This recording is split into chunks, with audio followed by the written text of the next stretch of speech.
Ik rijd hier op de kunstijsbaan van Tialf. Ja, een week alleen zie ik nog op het natuurijs. En een heel soort mensen van het natuurijs hier te lonen kwamen op dit kunstijs. Heb je trouwens de eerste lessen al jongen aan een paar van die vaste recruten? Ja, er binnen vliegen week al een PWS die op Boetnies en wie Skwanhout die hier maar enthousiast maken en hier nog maar eens op zolder lezen. Dus Boetenwest, ja, het voelt toch al en die weer nou, die stiers is hier al West, ja. Ja. En is er een groot verschil tussen het rieten hier en het rieten op natuurijs? Ja, voor eerst dat we dan praten over de situatie. Het is natuurlijk volle gladder.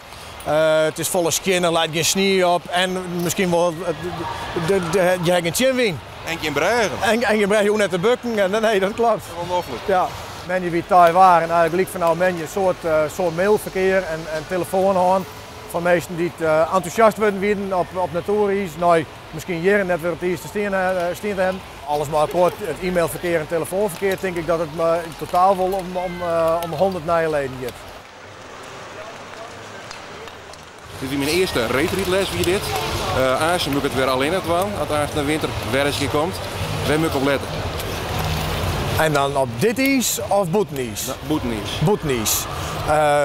Probeer je net de jip te zitten. We vertelden eens van ja, ik mag graag jip zitten. En dan, op Boetnies hoeft dat helemaal net, want dan ben je toch van doel om het een dag vol te houden. Alversterdentocht bijvoorbeeld. Dus net de jip zitten en probeer je ontspannen te blijven. Zodra de spanning in het lijf komt en de jerms komen strak op de reg, dan is het gebeurd.